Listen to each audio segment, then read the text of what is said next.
lanjut sesi yang kedua ini, sesi tanya jawab seputar agama Islam.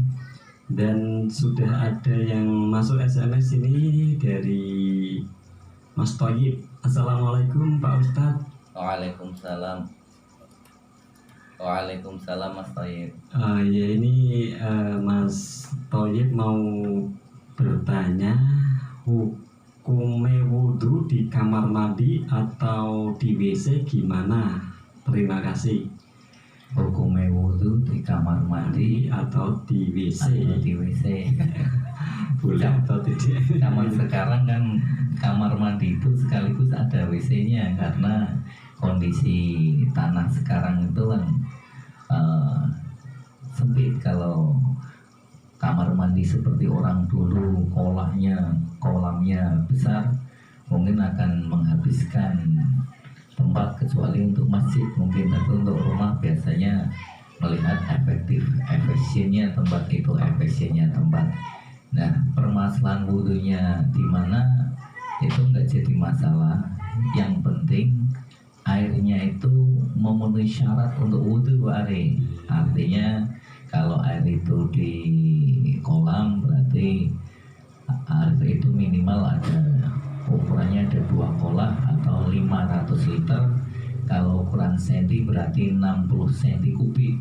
60 cm kubik itu panjang 60 cm, lebar 60 cm, kedalaman 60 cm bagian kolam dalamnya. Tapi kalau wudhunya pakai air keran dari tandon air, itu jelas nggak masalah karena air mengalir. Tapi kalau pakai kolam, ukuran kolamnya itu rong kolah 2 kolam, secara fikih itu 500 liter atau 60 cm kubik. Dan Pak Thoyib, soal jenengan wudhu nih dan pundi pati-pati tempat wudhu dan tersedia airnya, itu yang penting airnya memenuhi syarat untuk wudhu. Jenengan wudhu nih memenuhi syarat rukun wudhu niku nggih sah mboten. Matur nuwun Mas Thoyib. Oke, itu Mas Thoyib penjelasannya. Dan berikutnya ada dari Mas Subhan. Assalamualaikum Pak Yai dan Mas Ari. Waalaikumsalam Mas Subhan Urban. Iya, Subhan Urban ini mau tanya, di sholat berjamaah itu ada istilah makmum masbuk dan makmum muafiq. Tolong dijelaskan kedua-duanya. Terima kasih Pak Yai. Wassalamualaikum warahmatullahi wabarakatuh. Tertanda Mas Purba. Waalaikumsalam warahmatullahi wabarakatuh. Ini semoga Mas Urban sekeluarga senantiasa diberikan kesehatan dan diberikan ketentraman dalam rumah tangganya, kelancaran rezekinya, Allahumma amin. Makmum masbuk niku makmum yang tidak menangi, bahasa Indonesianya artinya yang tertinggal oleh imam takbiratul ihramnya, atau bahasa Jawanya orang menangi takbiratul ihram, tapi dia masih bisa menyusul imam tersebut. Nah, pada umumnya itu dikatakan masbuk semua, tapi akhirnya ada tafsir. Yang pertama itu makmum masbuk. Nah, batasnya sampai di mana? Sampai ketika imam rakaat pertama dalam kondisi ruku.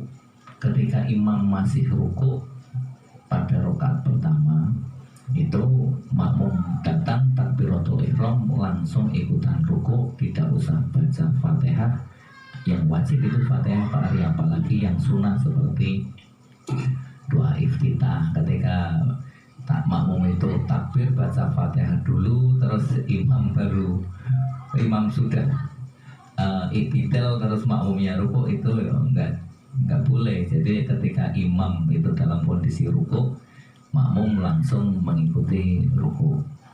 Nah, ketika makmum itu datang sudah telat, tidak memenuhi apa itu masih dihitung 1 rakaat. Kalau masih menangi ruku imam, tapi kalau sudah tertinggal dari rukunya, maka rakaatnya berarti kurang 1, nambah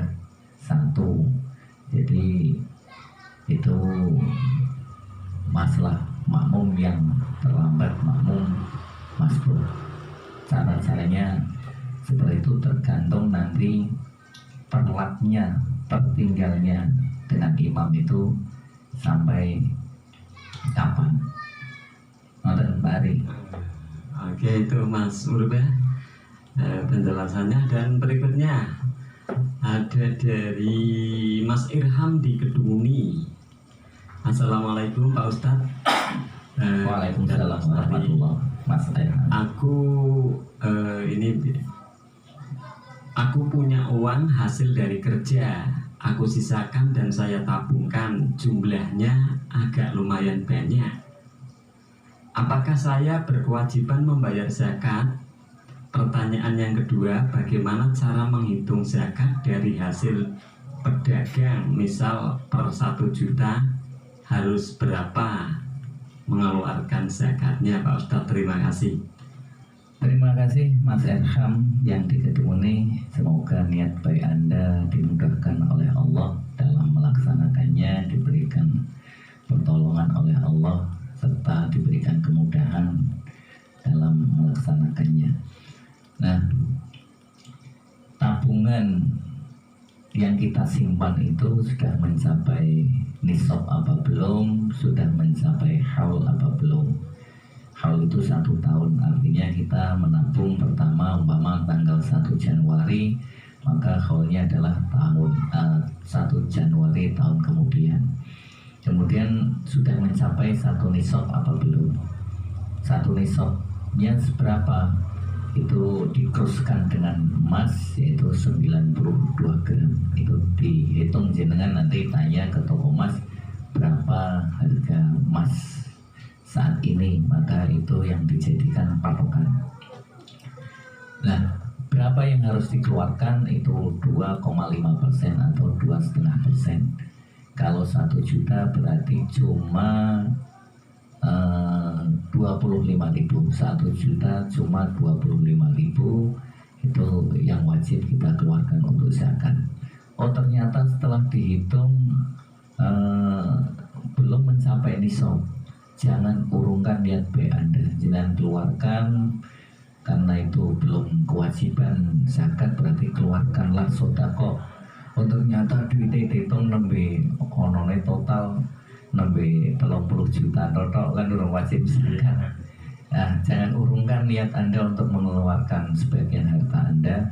Nah, keluarkanlah untuk sedekah, karena belajar kita bersedekah, belajar mengeluarkan harta kita itu harus kita mulai sedari kita masih miskin, sedari kita masih belum berkewajiban mengeluarkan zakat fitrah. Kalau kita punya uang 1 juta, keluarkanlah sedekahnya 25.000. Maka ketika kita mempunyai uang 1 miliar, kita harus mengeluarkan uang 25 juta, itu insya Allah akan menjadi ringan. Tapi kalau kita berpikir, wah aku pak zakat nek wisugi, sementara ketika miskin pelit bakhil, maka ketika kaya mengeluarkannya akan merasa keberatan, sayang, dan kadang direkadaya agar tidak mengeluarkan secara penuh. Padahal kata Allah, wa makaru wa makarallah wallahu khairul makirin. Jangan pikir Allah itu tidak bisa merekadaya, karena Allah itu sebaik-baik zat yang bisa merekadaya, memperdayai siapapun. Ngoten Mas Irham. Mungkin niat baik dijabah oleh Allah. Amin. Dan berikutnya, Assalamualaikum Pak Ye, dari hamba Allah yang ada di Broto. Waalaikumsalam warahmatullahi. Saya mau tanya, apa benar arwahnya orang yang sudah meninggal kalau malam Jumat pulang ke rumah? Tolong dijelaskan Pak Ye, terima kasih. Ini pertanyaan kayaknya sering tapi ya mungkin perlu dijawab lagi Pak Ari, mungkin pas tidak mendengarkan. Jadi pada dasarnya arwah kita ketika kita telah mati itu telah kembali kepada Allah. Jadi tidak akan kembali lagi ke dunia ini. andai kata umpama orang tua kita meninggal, terus pas malam Jumat hari ada sosok seperti ayah kita pulang ke rumah, saya pastikan itu bukan ayah Anda, karena arwah ayah Anda kalau diberi nikmat oleh Allah di alam kubur sana, dia akan menikmati nikmat yang Allah berikan ketika dia dalam kondisi diadab Allah, itu akan lebih parah lagi, tidak akan bisa pulang. Terus sosok-sosok itu siapa? Itu yang dikenal dengan Korin, Bari. Korin itu artinya jin. Korin, jin yang menyertai kita ketika kita meninggal, maka korinnya itu tidak ikut ke alam kubur sana, dan ketika korinnya itu buruk dia akan menampakkan keburukan, ketika dia baik dia akan menampakkan kebaikan. Ketika korinnya buruk, ya kata Al-Quran, wasa korina, seburuk-buruk korin itu adalah setan-setan, jin-jin yang jahat yang menyertai kita. Nah, bagaimana korin kita itu menjadi baik? Jadilah kita orang baik, agar korin yang menyertai kita itu menjadi korin yang baik, dan ketika kita meninggal dia tidak akan menampakkan diri di lingkungan kita, di keluarga kita, tapi itu bukan keluarga kita. Ketika sudah meninggal, sudah di alam bersama, di alam kubur maupun untuk yang di pelapor. Oke, itu hamba Allah yang di Peroto penjelasannya. Dan berikutnya ada siapa ini? Rian. Assalamualaikum Pak Ustadz. Waalaikumsalam Mas Rian. Saya Rian ngapung tele Pak Ustadz, yang sering derek tanglet. Anjir, pelontos ini gitu. Ini pertanyaannya,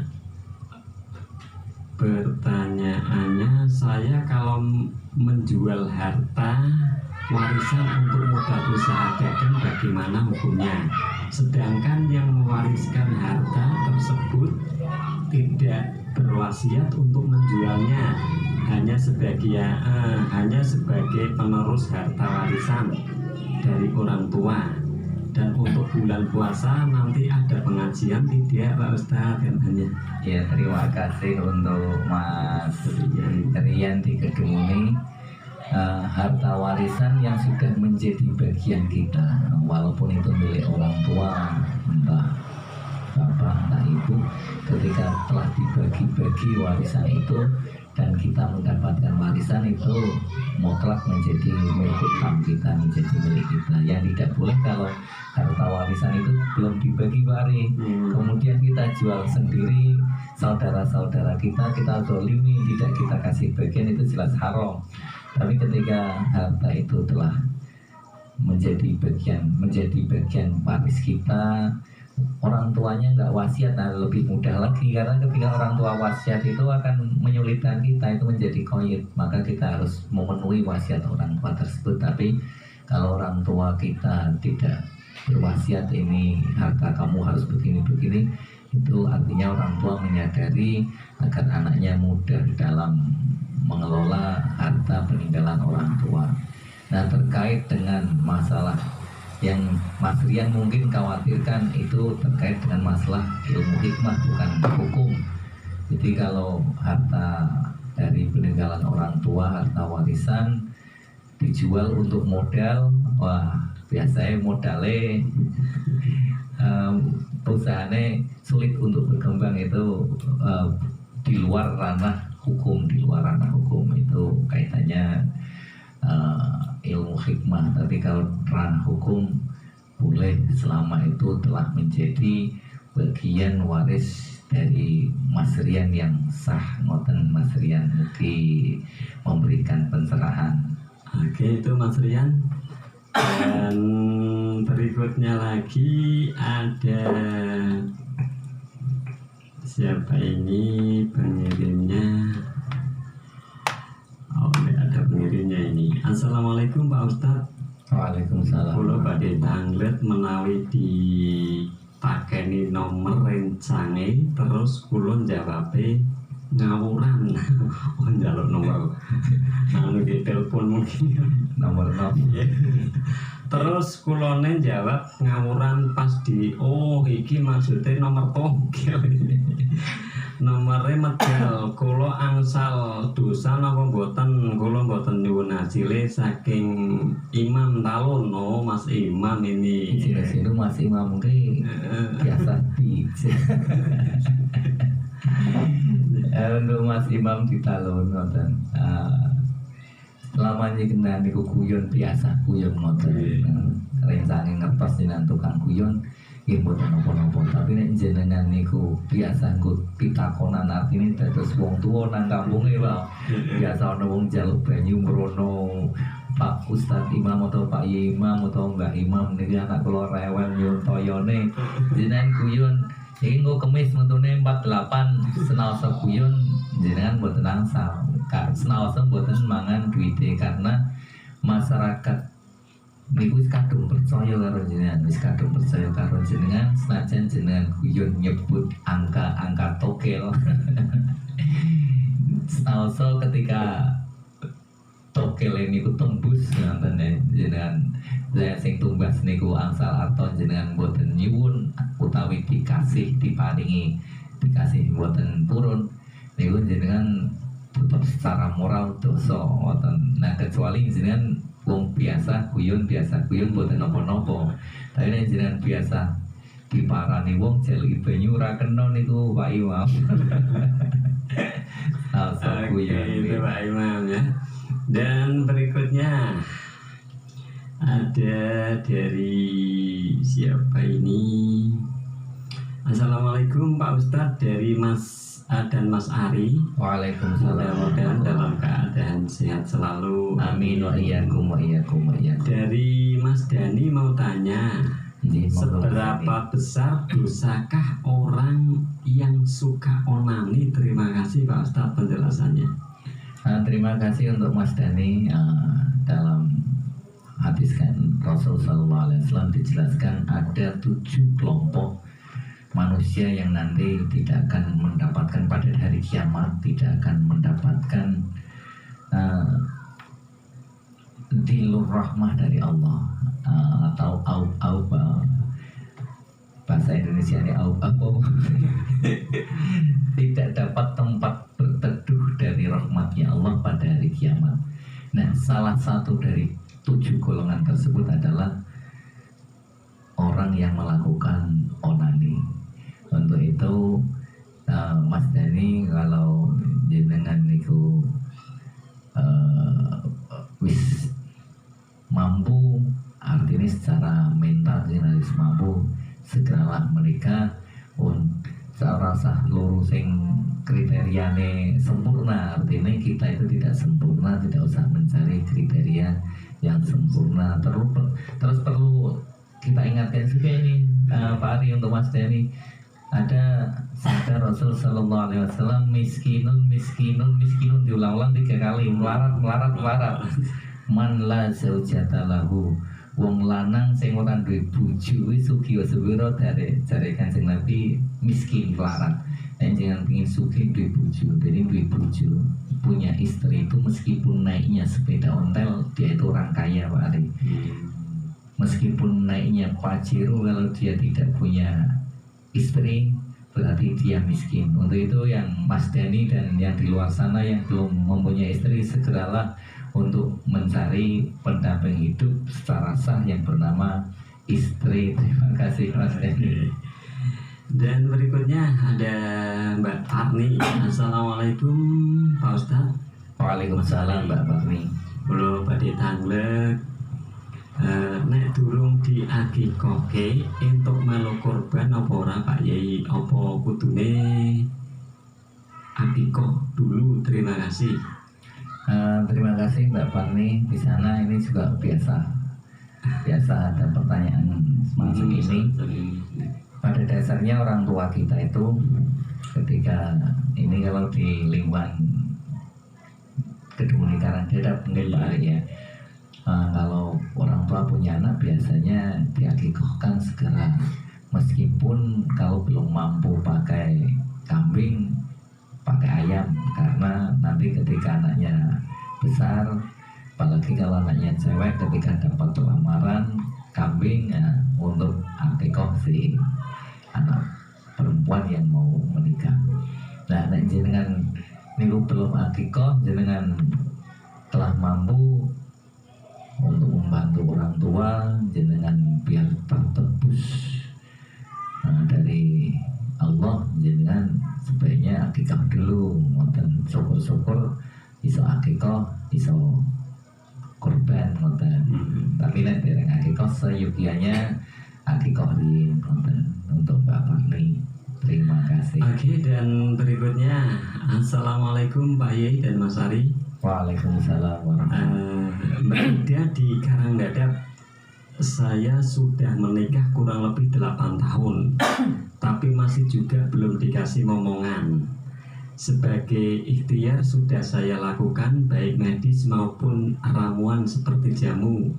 Suatu hari saya diajak teman saya ke tempat orang pintar.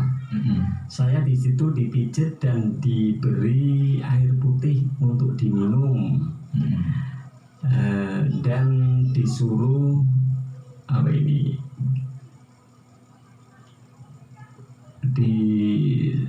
untuk diminum dan sisanya untuk mandi, dicampur dengan bunga 7 rupa. Lalu saya juga diberi kertas yang tulisannya Arab, tapi saya sendiri tidak tahu bacanya dan disuruh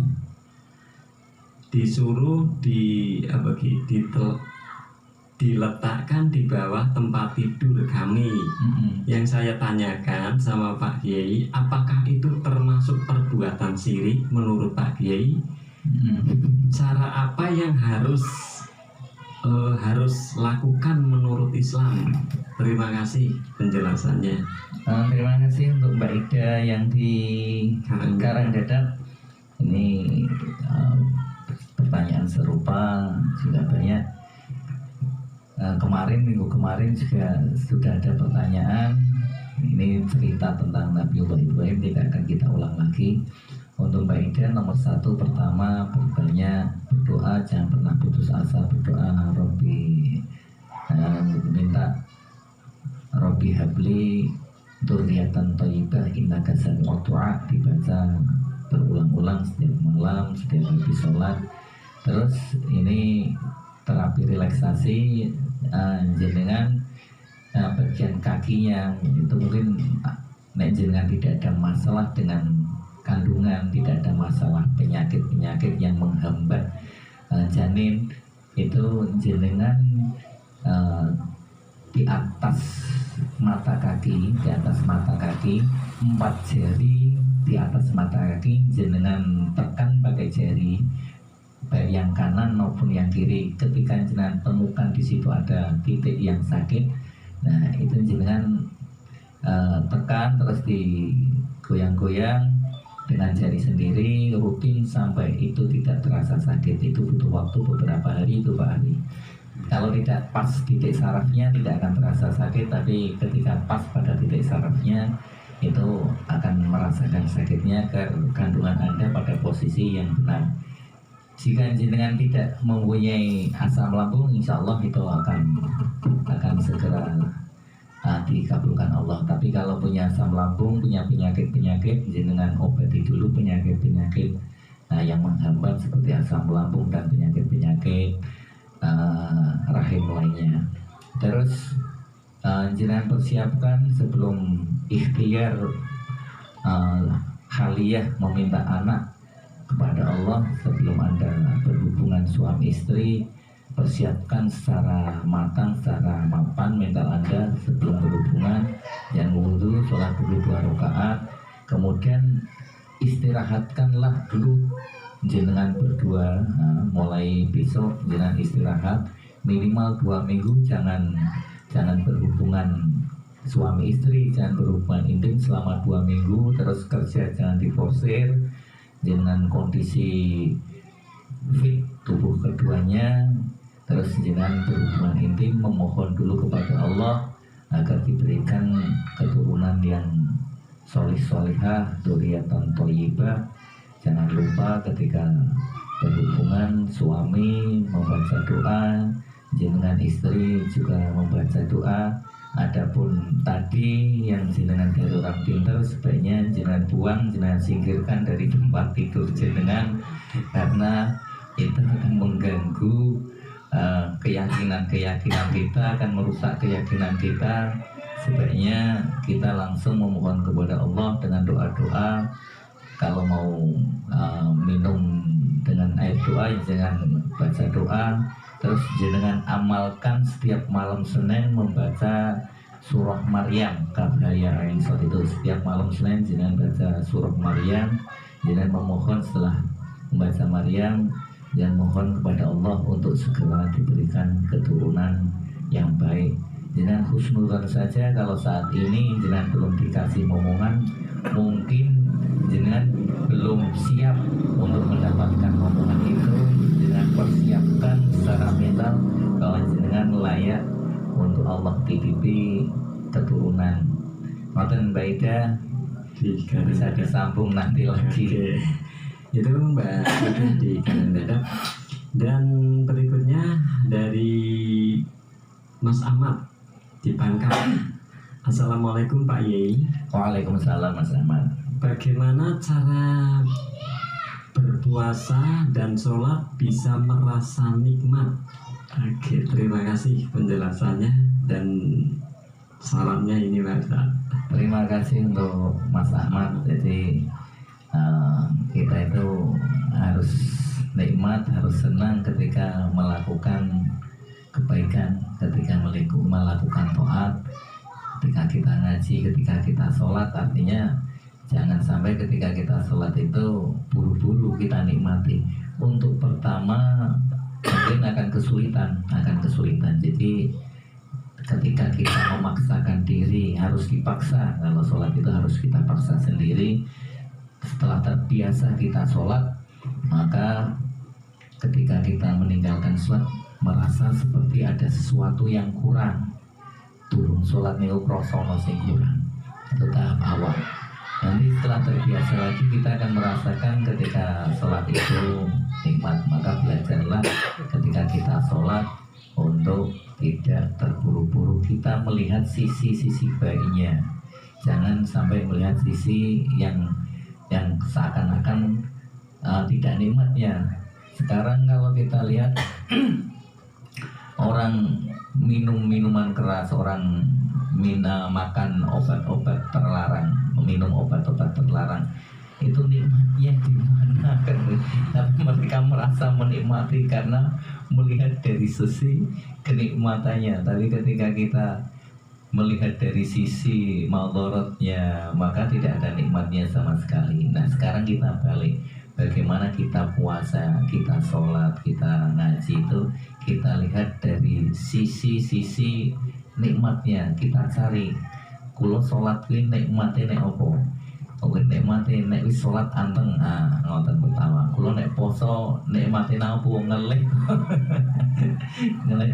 Ya, kita cari nikmatnya ketika puasa, nikmati dong buka bareng anak bojo, muangan enak epok. Nah, kita lihat nikmatnya itu. Ngoten untuk masalah Mas Ahmad tadi yang di Bangka. Oke, berikutnya ada dari hamba Allah di Doro mau tanya. Assalamualaikum Pak Yai. Waalaikumsalam warahmatullahi wabarakatuh. Kalau orang mati bunuh diri, apakah amal ibadahnya diterima oleh Allah Subhanahu wa taala? Padahal selama hidupnya rajin ibadah dan juga dia guru ngaji. Terima kasih. Ini pertanyaan yang sangat berat dan sesuatu yang sangat ironis, Pak Ari. Kalau seorang guru ngaji lagi kok matinya bunuh diri ya. Padahal bunuh diri itu sesuatu yang dosa, itu dilarang dalam Islam, orang mati bunuh diri. Ketika orang mati bunuh diri, ora sah kita bahas, tapi jangan sampai ini pertanyaan ini jangan jadikan untuk menghukumi seseorang yang jenengan tahu. Yang penting untuk pegangan jenengan kelak jangan sampai depresi, bunuh diri karena itu dikecam oleh Islam. Dan tidak boleh bunuh diri. Ketika jenengan mati bunuh diri, sia-sia amal baik jenengan selama hidup di dunia. Jadi kalau pisan-pisan pingin bunuh diri. Orang yang untuk bunuh orang lain juga tidak boleh bunuh diri sendiri. Oke, berikutnya ada siapa ini yang dijerepeng? Mas Abdul. Assalamualaikum Pak Yai dan Mas Ari. Waalaikumsalam Mas Abdul. Sholat wajib apa yang ada sholat sunnah ba'diyah dan ba'diyahnya? Ini gimana ini? Saya sholat ba'diyah dan qobliyahnya mungkin. Mungkin ini ya. Iya. Oke, itu. Terima kasih Pak Ustadz. Ya, terima kasih Mas Abdul yang di Ceriping. Untuk sholat sunnah rawatib itu qobliyah dan ba'diyah. Nah, untuk zuhur, asar dan zuhur dan isya, untuk zuhur dan isya, atau kita urutkan dari isya dulu Pak. Kalau sholat isya itu ada qobliyahnya, ada ba'diyahnya. Kalau sholat subuh ada qobliyahnya, tidak ada ba'diyahnya. Kalau sholat zuhur ada qobliyahnya, ada ba'diyahnya. Kalau sholat asar ada qobliyahnya, tidak ada ba'diyahnya. Kalau sholat maghrib sebenarnya tidak ada larangan qobliyah Pak, boleh qobliyah, tapi karena waktunya maghrib itu sangat mepet, maka kalau maghrib biasanya hanya ba'diyah saja. Dan monggo jenengan lambai ya ajar ya rong rokaat porin. Dan berikutnya ada siapa ini? Assalamualaikum Mas Ari dan Pak Ustadz. Waalaikumsalam. Dari hamba Allah di Warongasem mau tanya, apa benar pernikahan seorang anak yang tidak direstui orang tuanya maka kehidupan rumah tangganya tidak bisa bahagia? Mohon dijelaskan Pak Ustadz, dan doanya matur kesuwun. Terima kasih untuk hamba Allah yang di Warongasem. Semoga Allah bukakan pintu hidayah Anda sehingga Anda segera bertobat kepada Allah dari hal-hal yang negatif, dari hal-hal yang kurang baik. Pernikahan itu adalah sebuah ibadah yang sakral, bukan hanya menuruti hawa nafsu, bukan hanya menuruti kesenangan. Maka jangankan pernikahan Pak, seorang anak, itu seorang anak laki-laki yang perlu dicatat untuk semua, itu sampai kapanpun tetap milik ibunya. Meskipun telah beristri 4, itu seorang laki-laki itu tetap milik ibunya. Jangankan mau menikah, mau apapun harus minta restu, minta doa dari orang tua, terlebih dari ibu.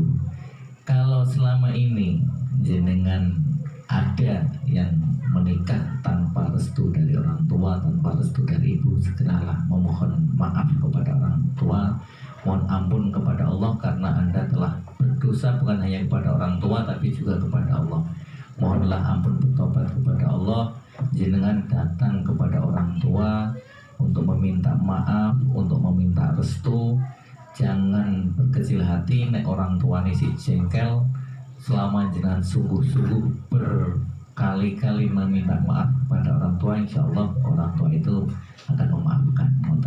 Nah, kaitannya dengan masalah kebahagiaan, ingat bahwa ridha Allah terdapat pada ridha orang tua, murka Allah terdapat pada murka kedua orang tua. Ketika kita menikah tanpa restu dari orang tua, itu artinya murka orang tua itu menjadi murka Allah. Jadi wajar kalau kita tanpa restu orang tua, hidup kita akan kesulitan.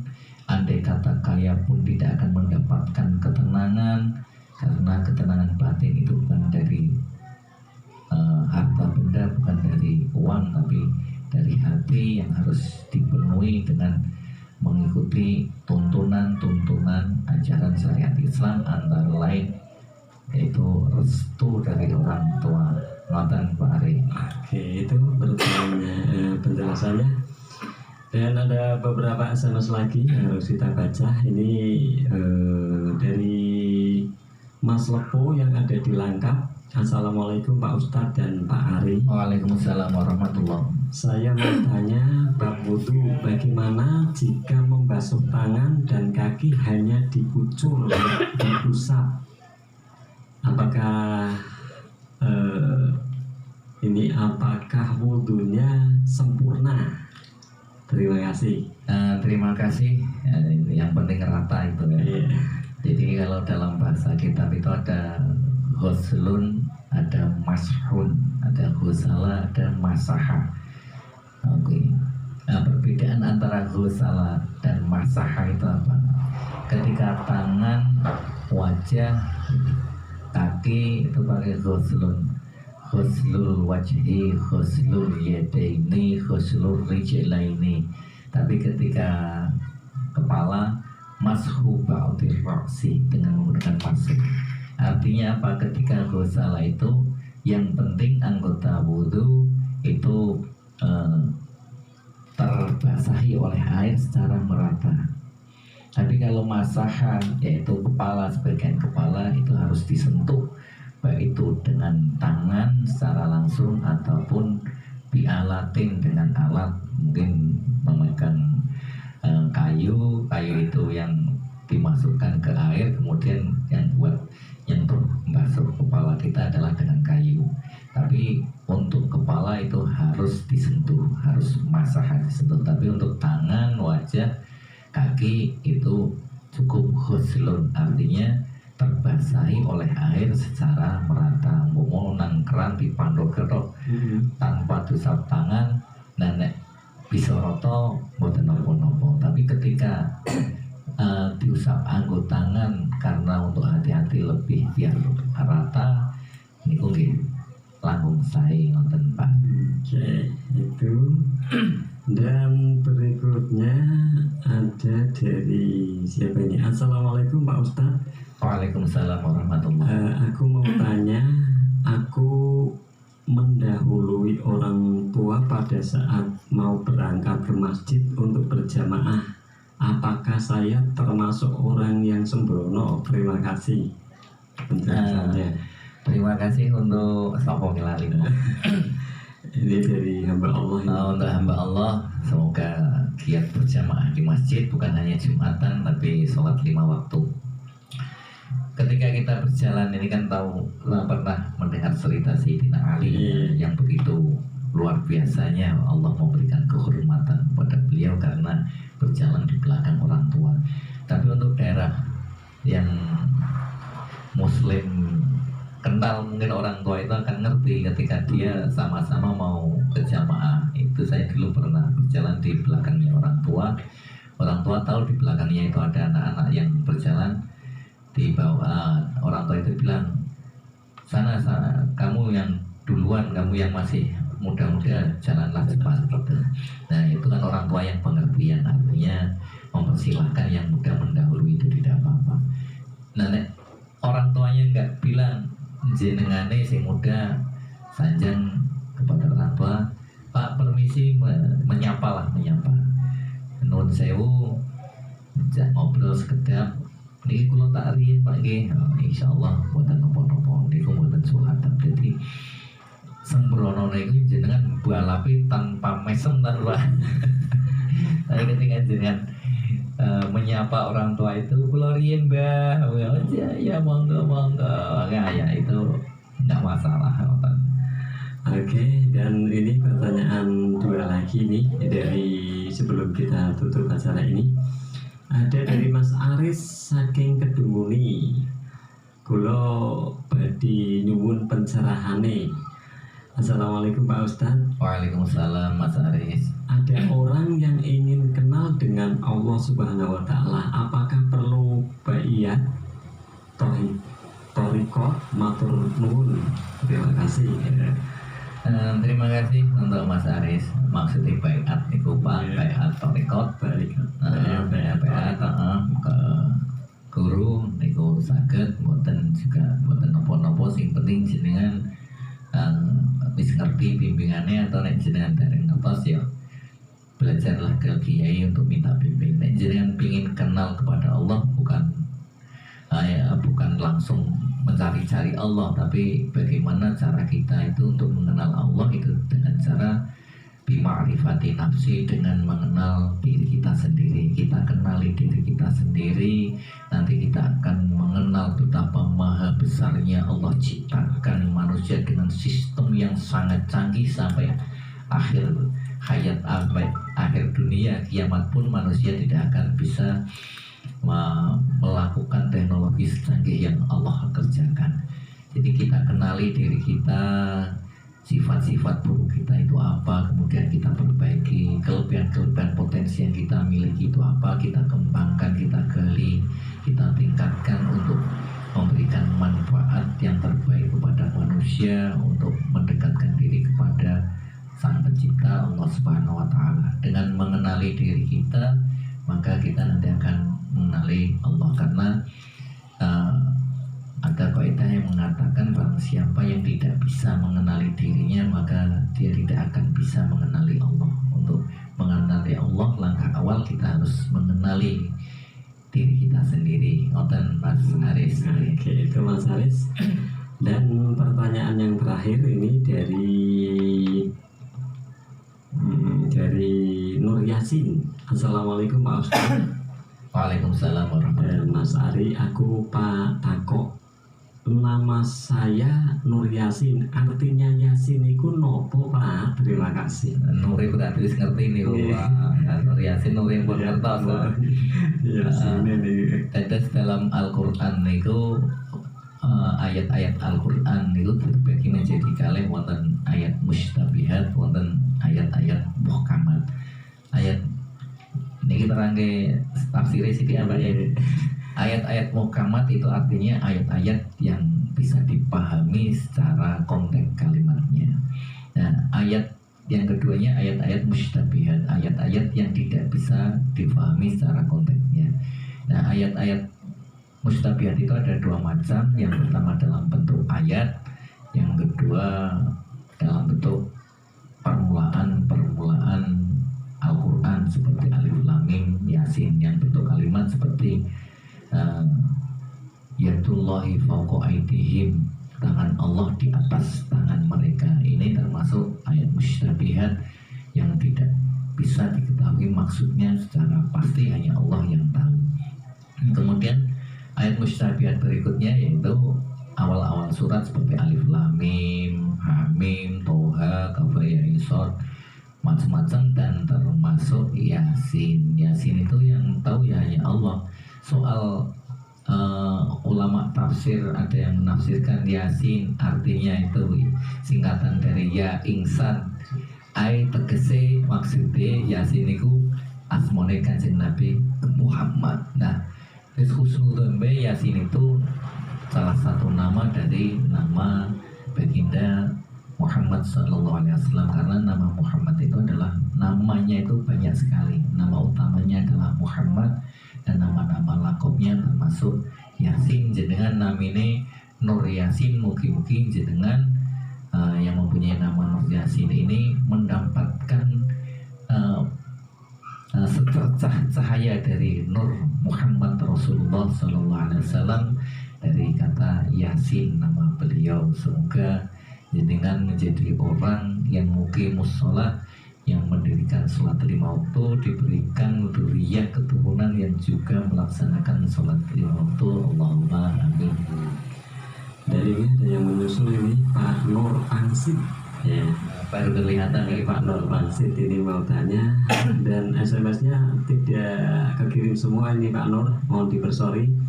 Mungkin masih nyantol ini, dan saya bacakan ini. Assalamualaikum Pak Yai. Waalaikumsalam Pak Nur. Saya mau tanya Pak Yai begini.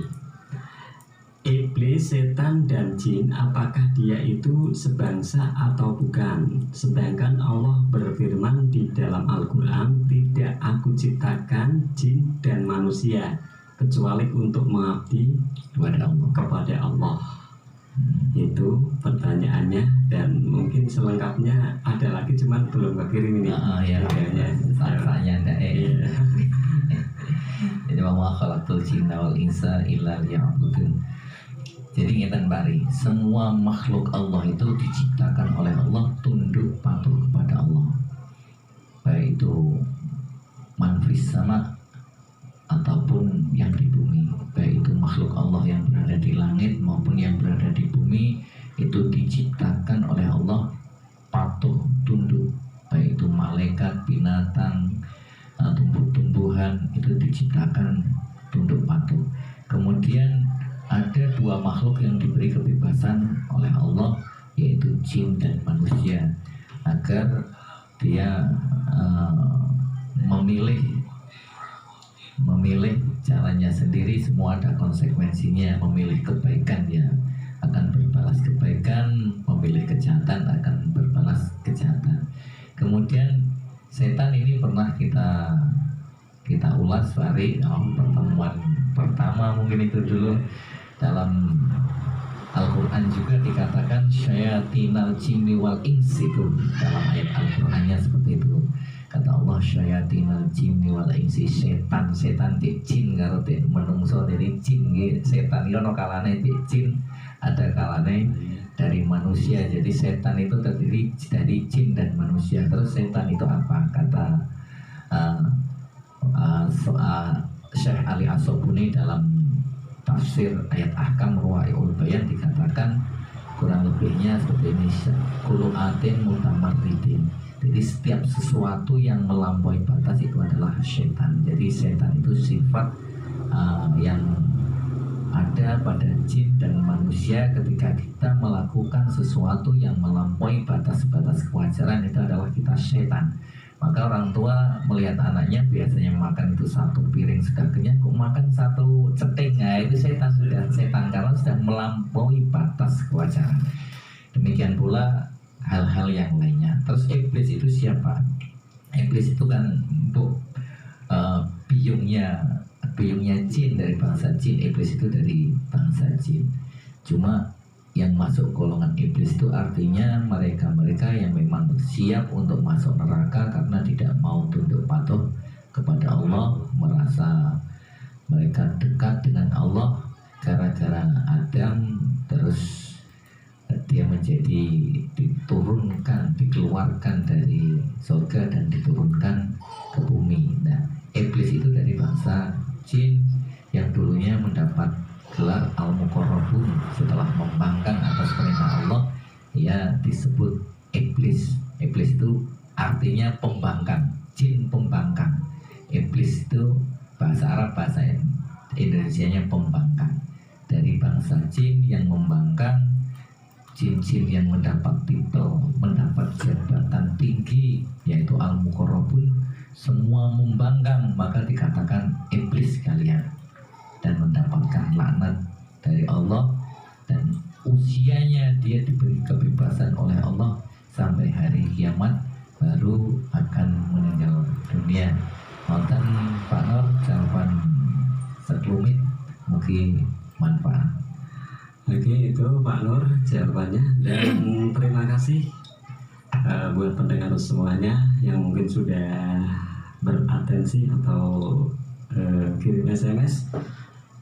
Saya ucapkan terima kasih, dan yang belum kebaca karena keterbatasan waktu, lain kali bisa jumpa lagi di frekuensi yang sama. Oke, ini dan juga ini untuk doa. Silahkan Pak Ustadz doanya. A'udzubillahi minasyaitonirrajim. Bismillahirrahmanirrahim. Alhamdulillahirabbil alamin. Allahumma shalli ala sayyidina Muhammadin al-Fatihil lima ughliq wal khatimi lima sabaqa nasiril haqqi bil haqqi wal hadi ila siratikal mustaqim wa ala alihi wa sahbihi wa sallim. Allahumma shalli ala sayyidina Muhammadin tibbil qulubi wa dawaiha wa afiyatil abdani wa shifaiha wa nuril absari wa diyaiha wa qutil arwahi wa khidaiha wa ala alihi wa sahbihi wa sallim. Allahumma salli ala sayyidina Muhammadin tadfa'u biha 'anna ta'ana wa ta'un ya amru idza aradta syai'an ay yaqula lahu kun fayakun. Allah Allahumma ya dalilal mutahayyirin wa ya ghiyadal mustaghithin wa ya mujibad da'watil mustahlirin wa ya khairan nasirin bihaqqi iyyaka na'budu wa iyyaka nasta'in bi rahmatika ya arhamar rahimin. Wa sallallahu ala sayyidina Muhammadin wa alihi wa sahbihi wasallam walhamdulillahi rabbil alamin. Taqabbalallahu minkum. Wassalamualaikum warahmatullahi wabarakatuh.